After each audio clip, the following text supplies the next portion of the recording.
حاضرین محفل، السلام علیکم ورحمۃ اللہ تعالی وبرکاتہ۔ الحمد للہ وکفی وسلام علی عبادہ الذین اصطفی، اما بعد فاعوذ باللہ من الشیطان الرجیم، بسم اللہ الرحمن الرحیم۔ الا ان اولیاء اللہ لا خوف علیہم ولا هم یحزنون۔ صدق اللہ المولانا العظیم وبلغنا رسولہ النبی الامین المختار الکریم، ونحن على ذلك لمن الشاہدین والشاکرین والحمد للہ رب العالمین۔ آئیے کچھ عرض و معروضات پیش کرنے سے قبل سب سے پہلے آقائے نامدار مدینے کے تاجدار احمد مجتبیٰ محمد مصطفیٰ صلی اللہ تعالی علیہ وسلم کی مقدس بارگاہ میں درود شریف کا ہدیہ پیش کریں۔ الصلاۃ والسلام علیک یا رسول اللہ، الصلاۃ والسلام علیک یا حبیب اللہ، الصلاۃ والسلام علیک یا نور اللہ، صلی اللہ تعالی علیہ وسلم۔ میرے پیارے آقا صلی اللہ تعالی علیہ وسلم کے پیارے دیوانوں، اللہ رب العزت نے اولیاء کرام کے مقام کو بیان فرماتے ہوئے قرآن مقدس میں ارشاد فرمایا، الا ان اولیاء اللہ لا خوف علیہم ولا هم یحزنون الذین آمنوا وکانوا یتقون، کہ اللہ کے اولیاء کو، اللہ کے دوست کو نہ تو کوئی خوف ہے اور نہ ہی کسی چیز کا غم ہے۔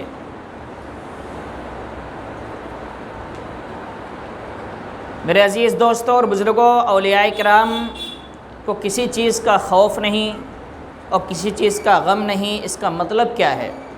خوف اور غم یہ دو چیزیں الگ الگ ہیں یا دونوں ایک ہی ہیں؟ خوف کا تعلق کس سے ہوتا ہے اور غم، افسردگی کا تعلق کس سے ہوتا ہے؟ یہ ہمارے اور آپ کے لیے جاننا ضروری ہے تاکہ اولیاء کرام کے اس مقام کو ہم سمجھ سکیں کہ انہیں کسی چیز کا خوف نہیں، اس کا مطلب کیا ہے؟ کسی چیز کا غم نہیں، اس کا مطلب کیا ہے؟ آپ یہ سمجھ لیجئے سب سے پہلے کہ خوف کا تعلق پاسٹ سے ہوتا ہے، یعنی ماضی سے ہوتا ہے، یعنی گزرے ہوئے زمانے سے ہوتا ہے۔ پہلے جو کچھ ہم نے کر دیا ہے اس کا ڈر ہمیں لگتا ہے کہ قیامت میں دھلائی ہوگی، قبر میں پٹائی ہوگی، محشر میں پکڑ ہوگی۔ خوف کا تعلق کس سے ہوتا ہے؟ جو کچھ گزر چکا، گزرے ہوئے زمانے سے ہوتا ہے۔ اور غم کا تعلق مستقبل سے ہوتا ہے، فیوچر سے ہوتا ہے، کہ جو کچھ ہم نے کیا ہے ہمیں اس کا غم کچھ بھی نہیں ہے، یا جو کچھ آگے کریں گے کسی چیز کا غم نہیں ہے۔ اولیاء کرام جو کچھ کر چکے اس کا خوف نہیں ہے، کیونکہ جو کچھ کیا تھا وہ سب صاف ہوا تو ہی ولایت کا مقام ملا۔ جب ولایت کا مقام ملا تو جو کچھ تھا وہ ختم ہو چکا، تو جو کچھ کیا تھا اس کا کچھ خوف نہیں بچا ہے۔ اور پھر کسی چیز کا غم بھی اس لیے نہیں ہے کہ اولیاء کرام کو اللہ نے جب ولایت کا مقام عطا فرمایا تو آگے کے لیے محفوظ کر دیا، آگے کے لیے محفوظ کر دیا، یہاں تک کہ اولیاء کرام کسی بھی وقت اپنی پوری زندگی میں سنت کے خلاف بھی کوئی کام نہیں کر سکتے۔ اگر ان کا ایک کام بھی سنت کے خلاف ہو تو ولایت چھین لی جاتی ہے۔ تو پتہ یہ چلا کہ جس کو اللہ نے ولی بنایا، پہلے اس کے دل کو صاف کیا، اس کے نام اعمال میں جو کچھ بھی تھا صاف کیا، اس کے بعد ولایت کا مقام عطا فرمایا۔ اور اگر وہ دنیا سے پردہ فرمانے تک ولی تھے تو اس کا مطلب یہ ہے کہ اللہ نے پردہ فرمانے تک ان کو گناہوں سے محفوظ رکھا، تبھی وہ ولایت کے مقام پر فائز رہے۔ تو جب ولایت کا مقام مل گیا تو غم بھی نہیں ہے اور خوف کا سوال پیدا ہی نہیں ہوتا ہے۔ اسی لیے اللہ نے کہا کہ یہ میرے دوست ہیں، جب میں نے ان کو اپنا دوست بنا لیا تو اب انہیں ڈرنے کی ضرورت نہیں ہے، کسی چیز کا غم کرنے کی ضرورت نہیں ہے، کیونکہ انہوں نے اپنی پوری زندگی کو میرے لیے فنا کیا تو میں نے اپنا دوست بنایا ہے۔ ولایت کا مقام ایرے و غیروں کو نہیں ملتا ہے۔ جو اپنی پوری زندگی کو فنا فی اللہ کر دیتا ہے، اللہ کی تلاش میں، اللہ کی معرفت میں فنا کر دیتا ہے، دنیا کو بھول جاتا ہے، اللہ اس کا امتحان لیتا ہے، امتحان میں وہ کامیاب ہوتا ہے تو اللہ اس کے دل کو چنتا ہے، اس کو چنتا ہے اور ولایت کا مقام عطا فرماتا ہے۔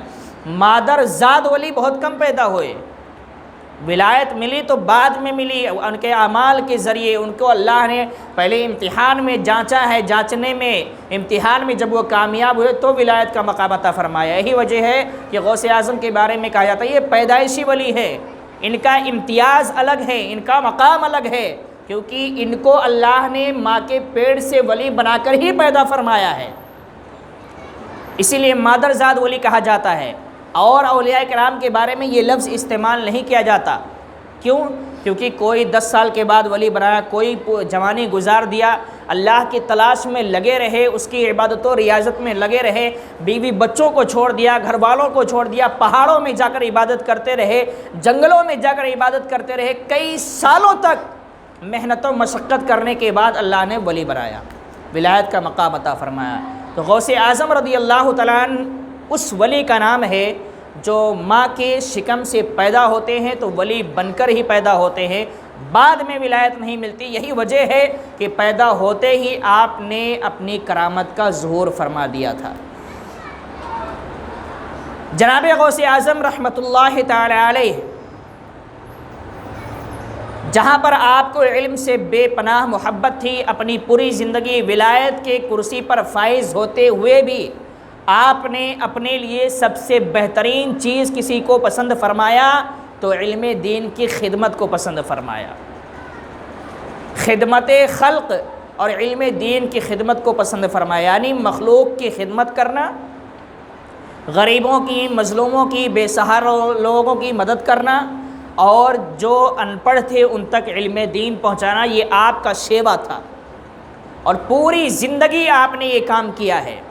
جتنا وقت آپ کا علم دین سیکھنے میں گیا، اس کے بعد سے لے کر کچھ دن یا کچھ سال بلکہ کئی سال تک غوث اعظم کا صرف جنگلوں میں، بیابانوں میں گزرا ہے، اللہ کی تلاش میں، اللہ کی عبادت و ریاضت میں 40 سال تک آپ جنگلوں میں رہ کر اللہ کی عبادت کرتے رہے ہیں، اور اس کے بعد جب مخلوق کے بیچ میں آتے ہیں تو کوئی اور کام نہیں کیا، یہ نہیں کیا کہ اپنی کرامت کا اظہار کرے، نہیں کیا نبی کی سنت کو لوگوں تک پہنچایا اور اس پر عمل کرایا، تاکہ ایک ولی کا کام جو ہے وہ صرف کرامت دکھانا نہیں، کرامت کے ساتھ ساتھ کرامت تو اس لیے ہوتی ہے کہ لوگوں کو پتہ چل جائے کہ یہ اللہ کا ولی ہے، اصل میں ولی آتا ہی اسی لیے ہے، مخلوق کی خدمت کے لیے، اللہ اور اس کے رسول کے دین کی خدمت کے لیے آتا ہے۔ آج دین ہم تک جو پہنچا ہے وہ انہی اولیاء کرام سے پہنچا ہے، انہی اماموں سے پہنچا ہے، محدثین سے پہنچا ہے، فقہاء سے پہنچا ہے۔ تو غوث اعظم رحمۃ اللہ تعالی علیہ اپنی جوانی جو کچھ گزارا علم دین میں گزارنے کے بعد اللہ کی عبادت و ریاضت میں مصروف رہے، اور اس کے بعد آپ نے کرامتوں کا ظہور تو بہت فرمایا، اتنی کرامتیں آپ کی ہیں کہ بیان کرنے سے باہر ہے، کوئی عالم یہ نہیں کہہ سکتا کہ میں ساری کرامتیں بیان کر دوں۔ غوث اعظم کا ایک ایک لمحہ کرامتوں میں گزرتا تھا۔ آپ اپنی محفلوں میں بیان فرماتے تھے تو اس محفل میں ایک کرامت نہیں کئی کرامتیں ثابت ہوتی تھیں، اور اس محفل کے ذریعے 70,000 سے زائد لوگ، ہم نے بتایا تھا زائد لوگ، 70,000 سے زائد لوگ علم دین حاصل کرتے، جس میں صرف طلبہ نہیں ہوتے تھے، جس میں اولیاء کرام کی جماعتیں ہوتی تھیں، جناتوں کی جماعتیں ہوتی تھیں، بغداد کے بلکہ عرب کے بڑے بڑے فقہاء علماء آپ کی محفل میں آتے تھے آپ کا بیان سننے کے لیے، تاکہ غوث اعظم کے الفاظ سنے جائیں اور اس کے ذریعے علم دین کو بڑھایا جائے۔ یہی کہا جاتا ہے کہ علم کے میدان میں، علم دین کے میدان میں کبھی کوئی مکمل نہیں ہوتا، وہ ہمیشہ اسٹوڈنٹ ہی رہتا ہے، مفتی بھی بن جائے تو وہ طالب علم ہی ہوتا ہے۔ کیوں؟ علم کا سمندر یہ اتنا گہرا ہے کہ رسول اعظم کے بعد آج تک کسی نے اس میں غوطہ نہیں لگایا ہے، غوطہ لگانے کی کوششیں کی لیکن اس کی تہ تک کوئی نہیں پہنچا ہے، کوئی نہیں پہنچا، اور نہ قیامت تک کوئی پہنچ سکتا ہے۔ یہ رسول اعظم کی خاصیت ہے کہ جو کچھ تھا وَعَلَّمَكَ مَا لَمْ تَكُنْ تَعْلَمْ، جو کچھ تھا اللہ نے آپ کو ہی سکھایا ہے، کسی اور کو نہیں سکھایا ہے۔ اور اس کے بعد جنہوں نے بھی سیکھا وہ حضور سے سیکھا، پورا نہیں سیکھا، کچھ نہ کچھ باقی رہ گیا ہے۔ ہر چیز کا علم اگر کسی کے پاس ہے، الرحمن علم القرآن، رحمان نے اپنے محبوب کو قرآن سکھایا، اور قرآن میں ہر چیز کا علم ہے، تو پتہ چلا کہ حضور کو اللہ نے سب کچھ سکھا دیا، پہلے کا بھی علم، بعد کا بھی علم، قیامت کے بعد کا علم، عالم برزخ کا علم، ہر چیز سکھایا، کچھ بھی نہیں باقی ہے۔ تو اولیاء کرام اور رسول اعظم میں یہ فرق ہے کہ علم ان کے پاس بھی آیا لیکن حضور کے صدقے میں آیا، حضور سے ہوتے ہوئے آیا، اور حضور کے پاس جو آیا وہ ڈائریکٹ اللہ کے پاس سے آیا۔ بہرحال غوث اعظم رحمۃ اللہ تعالی علیہ کا ایک بے حد مشہور و معروف واقعہ ہے کہ آپ درس و تدریس کا سلسلہ جاری تھا، بیان فرما رہے تھے، سامعین آپ کا بیان سن رہے تھے، اور بیان کرتے کرتے ایک واقعہ یہ پیش آیا کہ چڑیا جسے چیل کہتے ہیں، آپ جانتے ہوں گے، وہ آپ کے سر کے اوپر سے بولتے ہوئے اپنی آواز میں وہ گزر جاتی ہے۔ اب اس کی آواز سے بیان میں بھی خلل پیدا ہوا، سننے والوں کو بھی خلل پیدا ہوا، غوث اعظم کو جلال آ گیا۔ جلال آیا تو صرف اتنا فرمایا، اے ہوا اس کی گردن کو الگ کر دے۔ زبان کی تاثیر دیکھیے، جب خلل پیدا ہوا تو کیا فرمایا، اے ہوا اس کی گردن کو الگ کر دے۔ اتنا بولنا تھا کہ اس چیل کا سر کہیں اور ہے اور دھڑ کہیں اور ہے۔ سارے محفل والے پریشان کہ غوث اعظم اتنے جلال میں کیوں آگے، پتہ چلا کہ بیان میں خلل پیدا ہو گیا تھا، علم دین سکھانے میں خلل پیدا ہو گیا تو اتنا جلال آ گیا تھا۔ اور جب بیان ختم ہوا تو اس چیل کے سر کو اٹھایا اور دھڑ کو اٹھایا، اور اس کے بعد بسم اللہ پڑھ کے ہاتھ پھیر دیا، دونوں جڑ گئے اور وہ زندہ ہو کر اڑ گیا چیل۔ تو یہ غوث اعظم کی کرامت اور غوث اعظم کی طاقت ہے، ایک مسلمان اور ایک عیسائی۔ چونکہ غوث اعظم کی سیرت پر ہم نے جمعہ میں بیان کیا ہے، اس لیے آج کرامت پر بیان کروں گا، اور زیادہ بیان بھی نہیں، مختصر ہی بیان ہوگا۔ غوث اعظم رحمۃ اللہ تعالی علیہ کے دور میں آپ اپنی کچھ مریدین کے ساتھ ایک جگہ سفر کر رہے تھے، دیکھا کہ ایک مسلمان اور ایک عیسائی دونوں آپس میں جھگڑا کر رہے ہیں۔ جھگڑا کس بات پر تھا؟ مسلمان کہہ رہا ہے کہ ہمارے نبی محمد صلی اللہ علیہ وسلم سب سے افضل ہیں، اور عیسائی کہہ رہا ہے کہ ہمارے نبی حضرت عیسیٰ علیہ السلام سب سے افضل ہیں۔ ہمارا عقیدہ یہ ہے کہ حضور صلی اللہ علیہ وسلم سب سے افضل ہیں، حضرت عیسیٰ علیہ السلام بھی اللہ کے نبی ہیں، جتنے بھی انبیاء کرام آئے یہ ہماری ہی شان ہے، یہ ہماری ہی شان ہے، امت محمدیہ کی ہی صرف شان ہے کہ وہ سارے انبیاء کرام پر ایمان لاتے ہیں اور ان کو صحیح مانتے ہیں، ورنہ عیسائی عیسیٰ علیہ السلام کے علاوہ کسی کو نہیں مانتے، یہودی موسیٰ علیہ السلام کے علاوہ کسی کو نہیں مانتے، ہر قوم والے اپنے نبی کو مانتے، لیکن یہ ہماری شان ہے کیونکہ ہمارے نبی نے یہ ہمیں سکھایا اور ہمارے قرآن نے یہ ہمیں سکھایا کہ تمہیں جیسے ہی کلمہ پڑھنا ہے، نبی کا کلمہ پڑھنا ہے، تو اس کلمے کے ساتھ ساتھ 1,24,000 یا کم و بیش 2,24,000 جو انبیاء رسول تشریف لائے ان سب پر ایمان لانا ہے، ان کی قوموں پر ایمان لانا ہے، اور انہیں نبی ماننا ہے اور رسول ماننا ہے۔ ایک کا بھی انکار کیا تو مسلمان نہیں ہو سکتا ہے، یہ ہماری ہی شان ہے۔ بہرحال دونوں میں جھگڑے ہو رہے تھے، عیسائی نے کہا کہ ہمارے نبی زیادہ افضل ہیں، اور مسلمان نے کہا کہ ہمارے نبی زیادہ افضل ہیں۔ غوث اعظم اتنے میں پہنچ گئے، پوچھا بات کیا ہے؟ تو مسلمان نے کہا کہ ہمارے نبی کے بارے میں ایسا کریں کہ عیسیٰ علیہ السلام نبی سے زیادہ افضل ہیں۔ تو غوث اعظم ٹھہر گئے اور فرمایا یہ بتاؤ، عیسائی سے کہا کہ تم کس بنیاد پر یہ کہتے ہو کہ جناب عیسیٰ علیہ السلام جناب محمد الرسول اللہ صلی اللہ علیہ وسلم سے زیادہ افضل ہیں؟ تو اس نے کہا کہ ہمارے نبی کے پاس ایک معجزہ تھا، مردوں کو زندہ کر دیا کرتے تھے، اور محمد صلی اللہ علیہ وسلم کا کوئی ایسا واقعہ مشہور نہیں ہے، اور ان کا دن رات کا یہ کام تھا، ان کا سب سے بڑا معجزہ جو مانا جاتا ہے عیسیٰ علیہ السلام کا کیا؟ مردوں کو زندہ کر دینا۔ تو غوث اعظم نے فرمایا میرے نبی کی بات تو چھوڑو، میں ان کا امتی ہوں، ان کی اولاد میں سے ہوں، اگر میں مردے کو زندہ کر دوں تو کیا تم میرے نبی کی فضیلت کو تسلیم کرے گا؟ اس نے کہا کیوں نہیں، آپ زندہ کریں گے تو ضرور میں مان لوں گا۔ غوث اعظم نے کہا مجھے قبرستان لے چلو اور تمہارے حساب سے جو سب سے پرانی قبر ہو، سب سے پرانی قبر ہو، اس قبر کی طرف اشارہ کرو، میں اس مردے کو زندہ کر دوں گا۔ یہ اپنی کرامت دکھانے کے لیے نہیں تھا، یہ نبی کی عظمت اور فضیلت ثابت کرنے کے لیے کر رہے تھے۔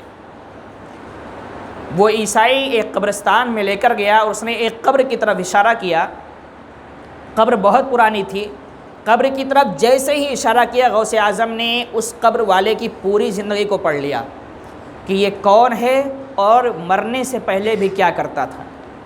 غوث اعظم نے فرمایا یہ انسان مرنے سے پہلے دنیا میں گانے بجانے کا کام کرتا تھا، اب اے عیسائی تو بتا میں اس کو زندہ کروں تو یہ گانے بجانے کے ساتھ اٹھے یا پھر زندہ ہو کے کھڑا ہو جائے؟ تو اس نے کہا اگر گانے بجانے کے ساتھ اٹھے تو میرا یقین اور بڑھ جائے گا۔ غوث اعظم نے قبر کی طرف اشارہ کیا اور کیا فرمایا؟ قم باذن اللہ، قم باذن اللہ، اے مردے اللہ کے حکم سے کھڑے ہو جا۔ قبر پھٹ جاتی ہے اور وہ ڈھم ڈھم ڈھم ڈھم بجاتا ہوا کیا ہوا؟ زندہ ہو گئے، قبر سے باہر آ جاتا ہے۔ غوث اعظم رحمۃ اللہ تعالی علیہ نے فرمایا یہ دیکھ میں اپنے نبی کا امتی ہوں، غلام ہوں، ان کی اولاد ہوں، جب میں یہ کام کر سکتا ہوں تو میرے نبی کی بات کیوں کرتا ہے؟ اور اس مردے نے نکلنے کے بعد کیا کہا؟ لا الہ الا اللہ محمد الرسول اللہ الشیخ عبد القادر ولی اللہ، کہ اللہ کے سوا کوئی معبود نہیں، محمد صلی اللہ علیہ وسلم اللہ کے رسول ہیں اور عبد القادر اللہ کے ولی ہیں۔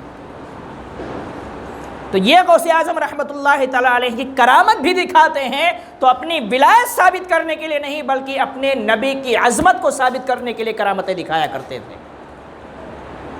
اور یا تو کسی کو کوئی نصیحت کرنی ہوتی تو کرامت دکھا کے نصیحت کر دیا کرتے تھے، جیسے وہ عورت کا واقعہ بڑا مشہور ہے، اپنے بیٹے کو لے کر آتی ہے کہ حضور میرے بیٹے کو اپنے پاس رکھیں، اس کو علم دین سکھائیے، طریقت سکھائیے، شریعت سکھائیے۔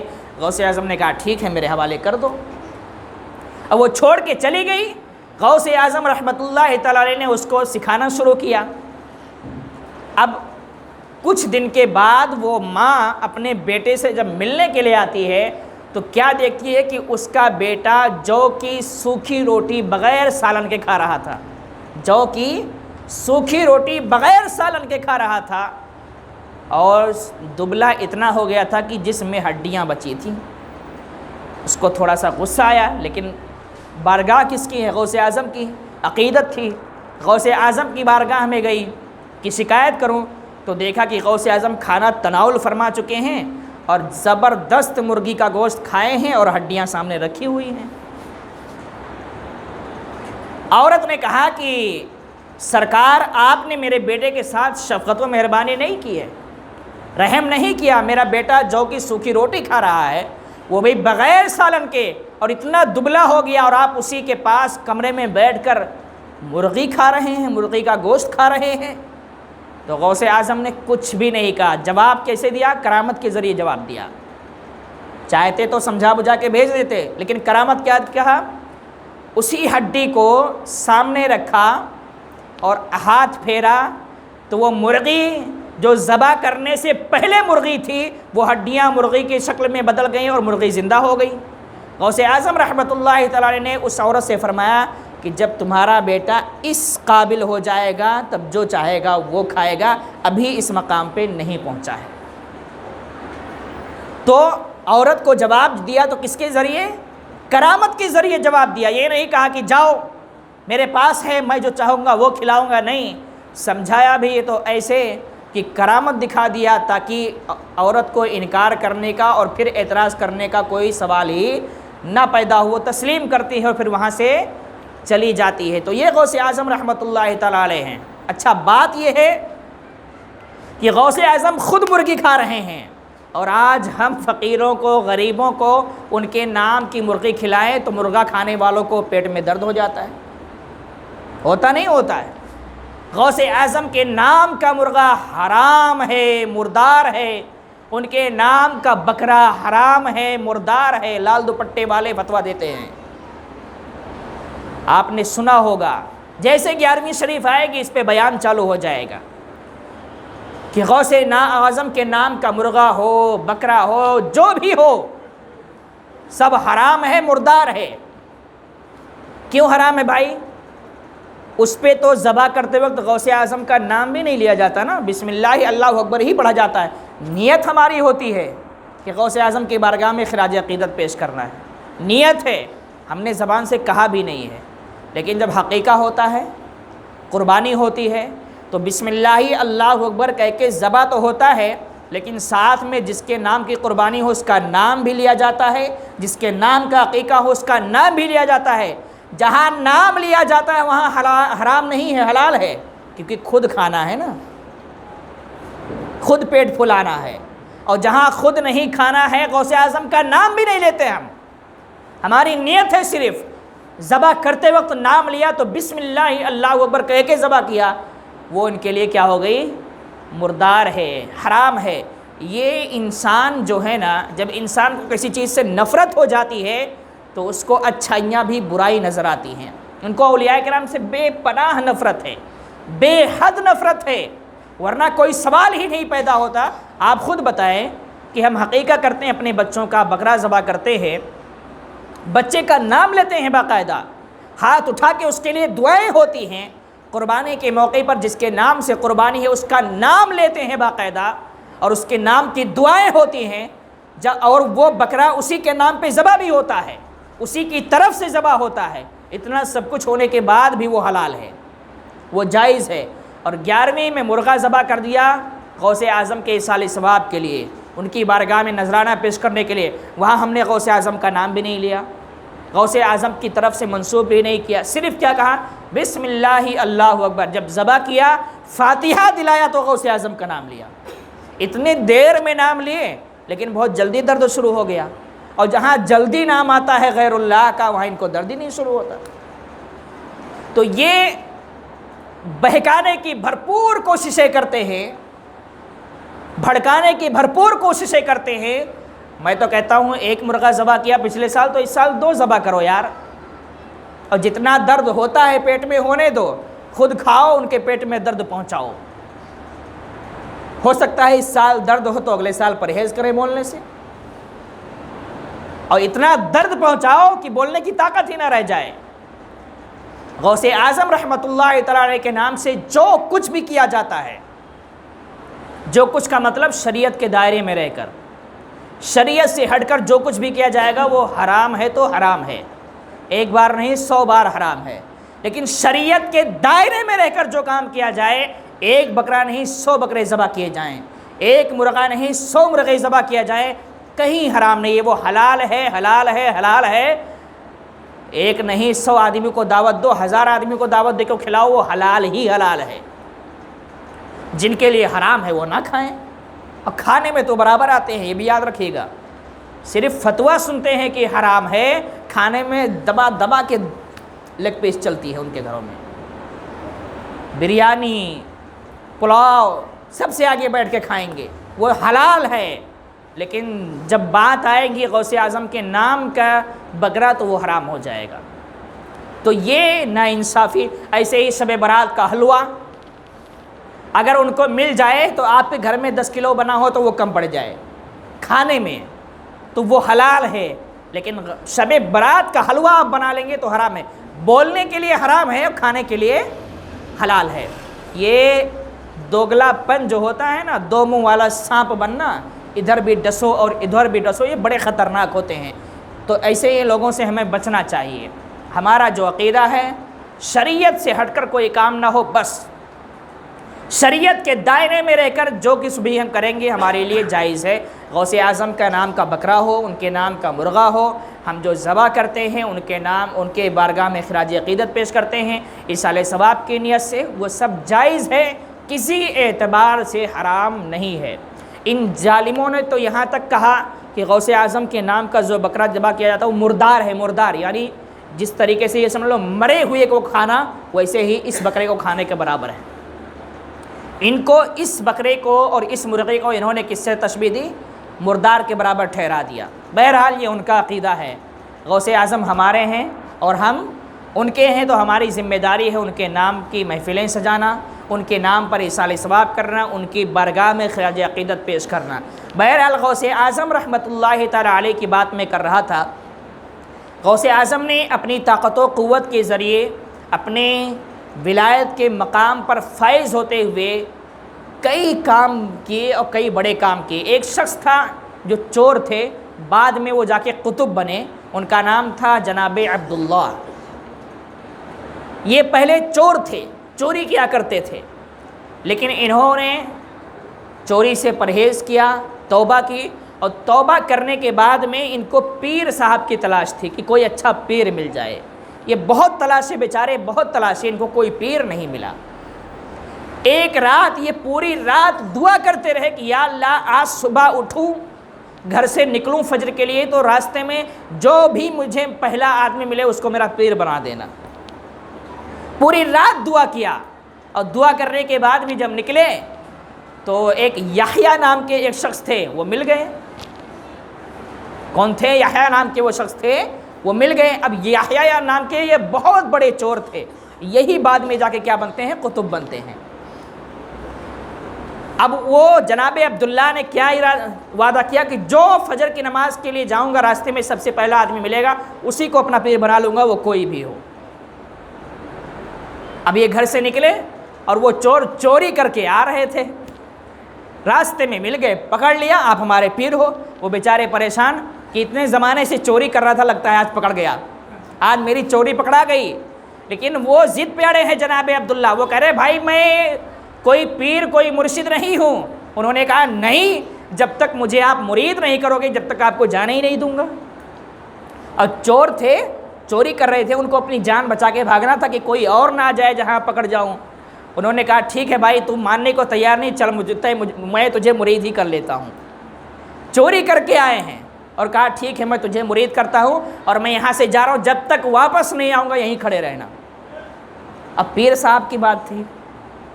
جناب عبداللہ بھی کیا تھے؟ پہلے چور تھے، یہ توبہ کر چکے تھے، ان کو پیر کی تلاش تھی، اور پکڑا کس کو پیر کے لیے؟ ایک چور ہی کو پکڑا جو چوری کر کے آ رہے تھے۔ اب وہ یہ کہہ دیا کہ ٹھیک ہے میں تمہیں مرید کرتا ہوں، ہاتھ میں ہاتھ دو، تم آج سے میرے مرید ہو۔ اتنا کیا، اور بھاگنے کے لیے کیا بولے؟ بھائی یہیں کھڑے رہو، جب تک میں واپس نہیں آتا ہوں یہیں رہنا۔ کیوں کہا معلوم ہے؟ تاکہ کہیں جا کے اور بتا نہ دے، لوگ راستے میں پکڑ لیں۔ اب وہ بیچارے کیا تھے؟ پیر صاحب کی بات ماننا تھا، وہ وہیں کھڑے ہو گئے۔ اب یہ جناب چلے گئے، 1 مہینہ گزر گیا، 2 مہینہ گزر گیا، 1 سال گزرا، 2 سال گزرا، 3 سال گزر گئے۔ یہ پیر صاحب نہ واپس آتے ہیں اور نہ یہ مرید وہاں سے ہٹتا، وہیں کھڑا ہے، 3 سال ہو گئے۔ یہ اس انتظار میں ہے کہ پیر صاحب آئیں گے۔ اب وہ چور تھے، وہ بھاگ گئے جان بچا کے کہ اب کون جائے گا اپنی جان پھنسانے کے لیے۔ بہرحال 3 سال کے بعد وہی یحییٰ چور جو پیر صاحب بنے تھے، وہ 3 سال کے بعد گھوم پھر کے بغداد میں چوری کرنے کے لیے آئے۔ تو کس کے گھر میں گئے پتہ ہے؟ غوث اعظم کے گھر میں گھسے وہ چوری کرنے کے لیے۔ پورے گھر کو چھان بین کر جب دیکھا کچھ نہیں پایا تو کیا کہا؟ یار نام تو بہت سنا تھا لیکن کچھ بھی نہیں ملا یہاں پہ۔ اب وہیں پر ان کی تقدیر بدل چکی تھی۔ کیوں؟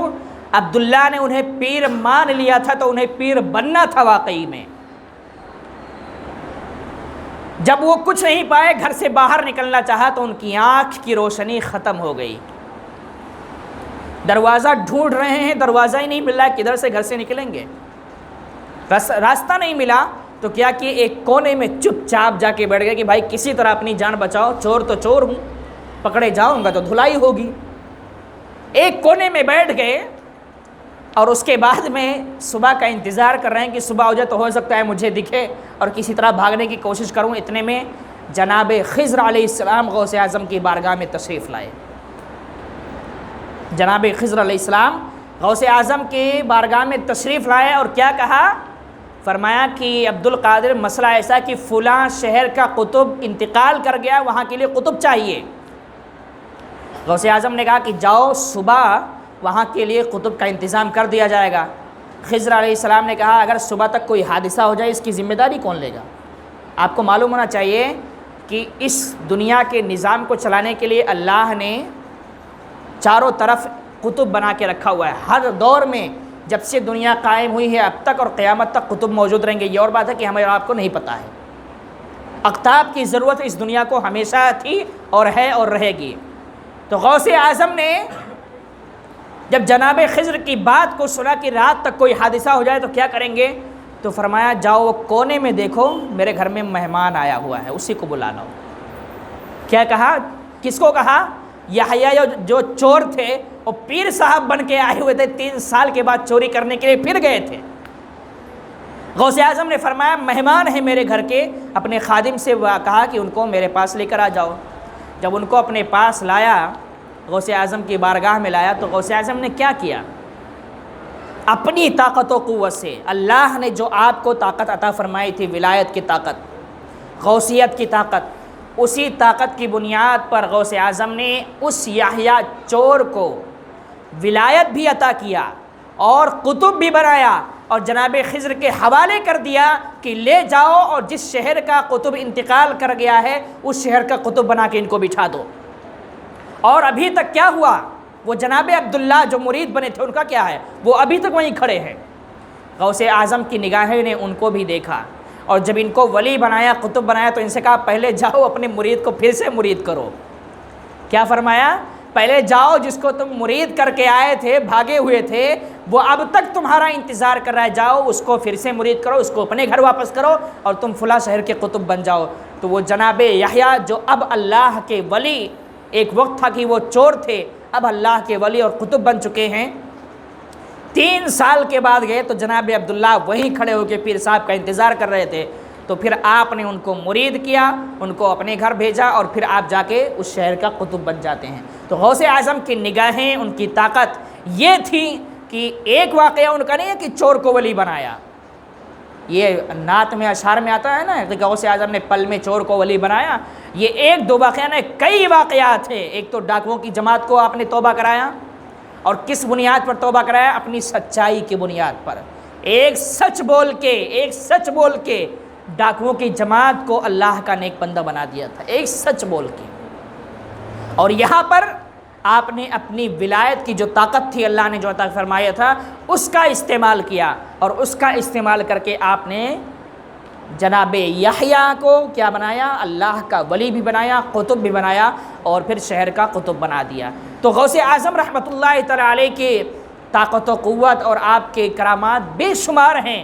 لیکن یاد رکھیں غوث اعظم کے نام سے ہم جو بھی محفلیں سجاتے ہیں اس میں ایک محفل میں آپ کے حوالے کرتا ہوں، آپ کے ذہن میں بات ڈالتا ہوں، آپ دماغ میں بٹھا لیں کہ 11ویں شریف کے نام پہ ہمارے گھروں میں صرف نیاز نہیں ہونی چاہیے. صرف نیاز نہیں ہے، ہم صرف نیاز کرتے ہیں نا، اور وہ بھی بیچارے کرتے ہیں تو اپنے گھر والے ہی کھا لیتے ہیں. ہم غریبوں کو زیادہ سے زیادہ دعوت دیں، مسکینوں کو زیادہ سے زیادہ بلائیں، ان کا حق ہے زیادہ، ہمارا حق نہیں ہے. اپنے گھر والے بھوکے رہ جائیں چلے گا، ان کو کھلائیں، خود بھی کھاؤ ان کو بھی کھلاؤ.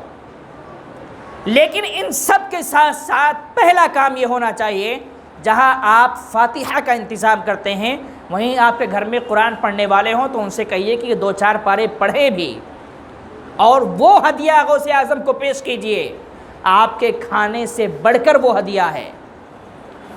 سب سے بڑا ہدیہ اگر ہماری طرف سے ان اولیاء اکرام کے لیے ہے تو قرآن کا تحفہ، قرآن کا ہدیہ ہے. اور ہوتا کیا ہے؟ پوری 11ویں کا مہینہ چلا جاتا ہے، ایک پارا بھی ہم نہیں پڑھتے ہیں. آج اماں کے گھر پہ، آج بپا کے گھر پہ، آج پھوپھی کے گھر پہ، کل ان کے گھر پہ، کل ان کے، صرف 11ویں کی دعوتیں ہوتی رہتی ہیں. پارا پڑھنے والا کوئی نہیں ہے، اور ہوگا بھی کہاں سے جب کوئی پڑھنا ہی نہیں آتا. تو کسی کو پڑھنا ہی نہیں آتا تو پڑھے گا کون؟ اب 11ویں میں تو حافظ جی کو، امام صاحب کو، مدرسے کے بچوں کو بلائیں گے تو بے عزتی ہوگی نا.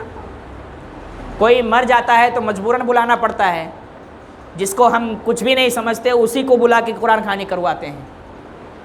مدرسے کے بچے آئے نہیں تو ہمارے باپ کے نام سے فاتحہ بھی نہ ہو پائے. یہ حالات ہمارے مسلمان گھروں کے ہیں.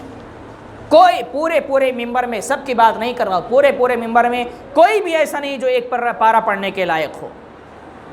ہم اگر اس قابل بھی نہیں ہیں کہ ہمارے والدین انتقال کر جائیں تو ان کے لیے ہم ایصال ثواب کر سکیں، تو پھر ہم سے بڑا بے وفا اپنے والدین کے لیے کوئی نہیں ہے۔ ہم ایک پارے کے لیے محتاج ہے کہ جب تک مدرسے کے بچے نہ آئیں، جب تک ہم تیجا نہ کر پائیں، جب تک وہ نہ آئے، جب تک ہمارے باپ کا 10واں نہ ہو، 40واں نہ ہو، اتنے بڑے محتاج ہم بن چکے ہیں۔